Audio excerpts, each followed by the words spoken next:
একসময় জাহাঙ্গীরের জীবন ছিল অন্য সবার মতোই। দিনমজুরের কাজ করে তিনি সংসার চালাতেন, স্ত্রী সন্তান নিয়ে চলছিল স্বাভাবিক সুখের জীবন। অভাব থাকলেও ছিল স্বপ্ন, ছিল বেঁচে থাকার আনন্দ। কিন্তু শরীরে ক্যান্সার বাসা বাঁধলে ছেড়ে চলে যায় স্ত্রীও। ৩ বছর আগের এ ঝড় সবকিছু উল্টে দিয়েছে তার জীবনে। আমার ছেলে জাহাঙ্গীর নাম, সে ছেলে আমার খুব ভালো আছিল, কাজ কাম করে খাইছে, কৃষির কাজ করে খাইছে। সে তার পেটের বেদনা থেকে বেদি হয়ে গেল, নিয়ে গেলাম ডাক্তারের কাছে, নিয়ে গেলে পরে করলো ক্যান্সার।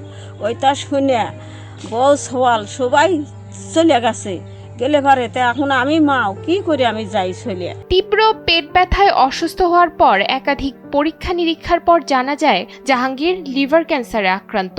ক্যান্সারের খবর শোনার মুহূর্তে যেন সবকিছু বদলে যায়। অসুস্থতার ভার নিতে না পেরে তার স্ত্রী ও সন্তান ছেড়ে চলে যান। এক মুহূর্তেই হারিয়ে যায় পরিবার, আশ্রয়, ভরসা। নিশ্চল হয়ে পড়ে জীবন। সবে ছিল তে বউ সাল সবে ছিল, কিন্তু আমার এই রোগ দেখে তারা চলে যাওয়ার পরে মা ও যতটুকু পারতেছে এতটুকু করতেছে, কিন্তু মা তো আর পারে না যে ফালা দিবে, সন্তানের ফালা দিবে, এটুকু তো আর পারে না। তো মা যতটুকু পারতেছে এতটুকু করতেছে।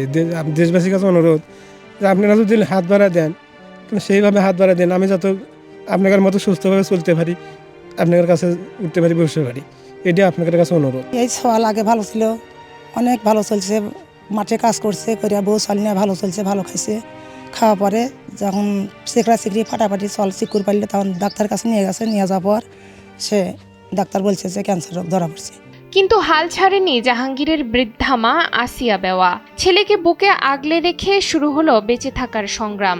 ভিক্ষাবৃত্তি করে মানুষের কাছে হাত পেতে সামান্য অর্থ জোগাড় করেই চলছে তাদের দিন।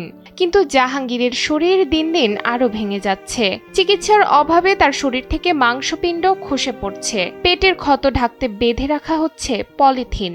আমার ছেলে কি চেষ্টা করবো না, আমার ঘর দুয়ার ভাঙ্গে গেছে তা কি সেইটাই করবো না, ওষুধপাতি খাওয়ামু, আমি কোনো কিছু করে পাইতেছি না। তা আপনার কাছে আবেদন থাকলেও আপনারা আমার ছেলে আপনার ছেলের মতন করিয়া চেষ্টা চাইদে করিয়া টাকা পয়সা বহু নাইতেছে, প্রায় 3 লাখের মতনই নাইতেছে, তে আমি অত পাইতেছি না। তা আপনারা চেষ্টা চাইদে করে আমার ছেলে আমার বুকে নিয়ে এসে আবার দিবেন। কয়েক বছর আগেও যিনি সুস্থ সবল দেহে দিনমজুরি করতেন, আজ তিনি অসহায়, নিঃস্ব ও কর্মহীন। চিকিৎসার খরচ জোগাড় করতে না পেরে একসময় আসিয়া বেওয়া ছেলের বসতভিটাও বিক্রি করতে বাধ্য হন। এখন তারা সিরাজগঞ্জের তাড়াশ উপজেলার দেশি গ্রামে সরকারি খাস জমিতে একটি ঝুপড়ি ঘরে মানবেতর জীবন কাটাচ্ছেন। তার স্ত্রী ছিল, আর এই দুর্দিনে সে সহানুভূতি হয়নি। পরে থিয়েমে যাওয়ার পরে তার মাও যতটুকু সাধ্য তার জন্য আপ্রাণ চেষ্টা চালা যাচ্ছে। মানুষের কাছে চায় চিন্তা, শেষ পর্যায়ে এসেও সে তার সফলতা অর্জন করতে পারেনি। তার পাশে সারাক্ষণ রয়েছেন খালা জবেদা খাতুন। পাড়া প্রতিবেশী ও স্থানীয়রা সামর্থ্য অনুযায়ী সহায়তা করছেন, তবে তা প্রয়োজনের তুলনায় খুবই কম। স্থানীয়রা বলছেন, সরকারি সহায়তা এবং সমাজের বিত্তবান মানুষের সহযোগিতা না মিললে জাহাঙ্গীরের জীবন বাঁচানো কঠিন হয়ে যাবে। আমি খালা হই, তার একটা মা আছে, সেটাও অসুস্থ ধরা চলে নাই বলতে কিছু নাই কে, তখন আমি সাথে নিয়ে যাই এক্সালট্রাসাউন্ড করি, ডাক্তার বলে অপারেশন করা লাগবে।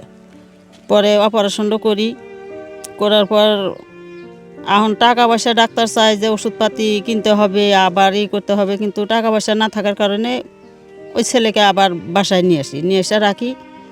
সময় মতো উন্নত চিকিৎসা পেলে হয়তো বাঁচতে পারবে জাহাঙ্গীর। এই আশাতেই দিন গুনছেন মা ও পরিবার।